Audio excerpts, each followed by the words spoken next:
first to Michael Grange from Sportsnet, who has a question for you, Norm. You know, I was asking Fred about this, but a lot of guys in the league have really worked at extending their three-point range. Is that something that you've made a focus of your game too, and how have you done it? And if so, what are the benefits of it then? Yeah, I think it's a really big focus. I mean, especially with the way the league is going. You know, you've seen a lot more three-point shots being taken over the last couple years and seasons. So it's a definite emphasis for me in the summer, working on the consistency of my different types of threes, pull-up threes, catch and shoot. And, you know, in the playoffs, guys are running you off the line, so you have to take a couple of steps back to spread the defense out, you know, and be able to be a threat to knock that down a little deeper off the three-point line. So definitely just building consistency in your shot and continuing to take those shots with confidence, you know, no matter how far you're out. I think it just helps with your form and your three-point shooting is being able to shoot it a little bit further. It's a little easier when you get the chance to step in closer to the line. Is there a distance that you kind of go, okay, this is too deep, or do you feel good right back to 30 feet? I mean, what's the key to it if you do? I feel good. I feel good wherever I'm at shooting the ball. You know, if I'm taking that shot, you know, I have high confidence that I'm going to make it. We practice deep threes in practice for playoffs, and so I have a big confidence in my three-point shooting, no matter how far it's back. You know, I feel like I can shoot it from anywhere. How have you practiced it? Do you guys do anything formal, or just the same old drills, just 2 or 3 feet further back? Yeah, I think we do the same drills. I mean, in practice, we do our same 45-second shooting from different areas where a majority of our shots are coming from in the offense. Practicing that from close up on the three-point line and a few feet away. On the off season, you know, you get to practice and do different drills to build your range and things like that you don't normally get to do during the season with the team. Appreciate it, Norm. Thank you. Going to go next to Chris Mannix, who's there in person for you, Norm. When you watch Pascal play in this restart and again last night, do you see him pressing at all? Do you see anything different than what you've seen during the regular season? I see Pascal playing his game. You know, I see him still taking the shots that he was accustomed to taking in the regular season before the hiatus.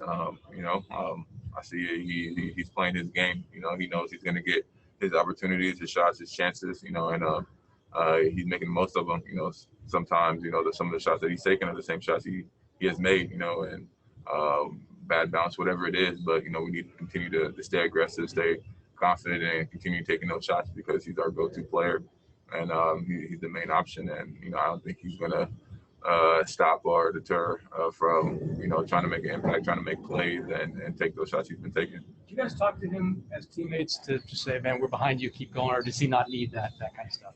I don't think he needs that. You know, in the game, you know, you're always you know, talking to him, keeping all your guys encouraged, and making sure they continue attacking and don't let the last play affect them.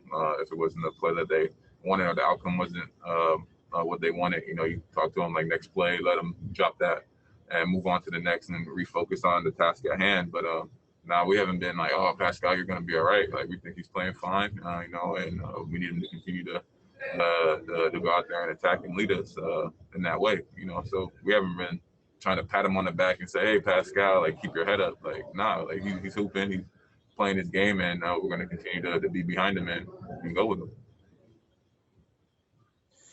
Going to go next to Doug Smith from the Toronto Star. Hey, Norm, thanks for stopping by. I appreciate it. When you're out there playing with 4 other guys who can all take three-pointers and make three-pointers, how does it change the way you're able to play and the way you want to play? In terms of the shots you get, the space you have, and that anybody else can fire them up as well as you can. You talking about my team or another?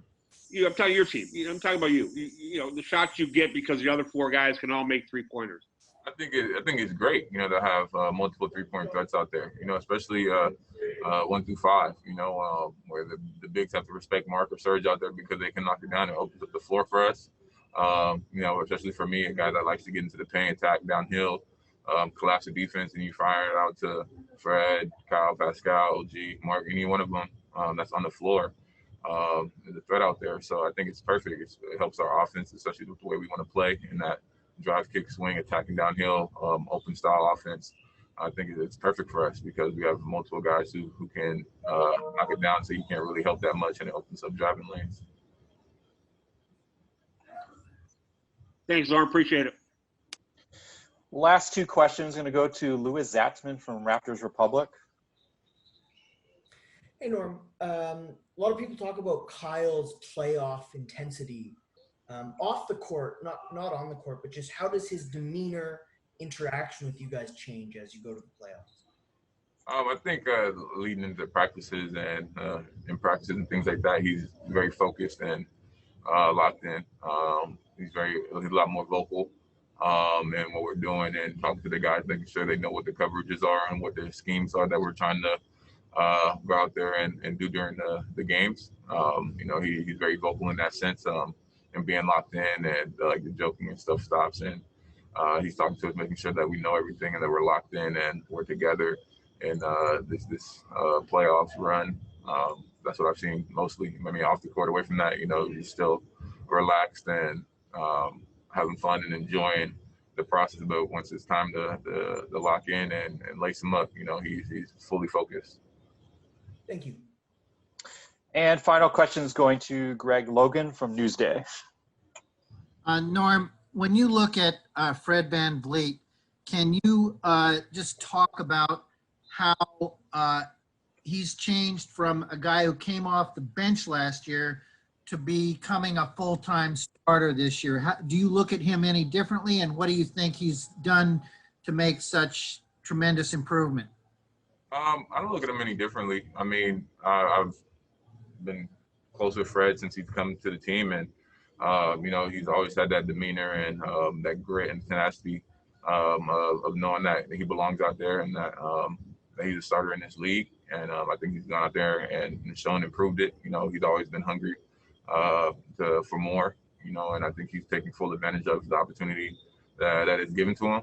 He's a very hungry player, and I think that's, like I've said multiple times, what really started our friendship. Having that same mindset and that same focus to go out there and work and prove people wrong and go out there and perform. I think he's done that all year long. And he has a lot of confidence in himself and his abilities. And he goes out there and plays the game with such a pure heart and just wanting to do whatever it takes to win. That's what I've seen change mostly is him giving himself up for the team, doing whatever it takes to win. Being bench player, whatever it was, I don't think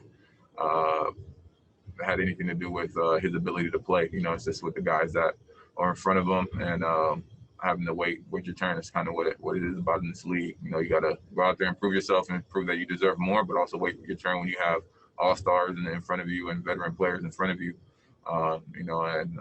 He did that last year, and he's proven and shown that he's capable for a bigger role. Thank you so much. Thank you for your time, Norm.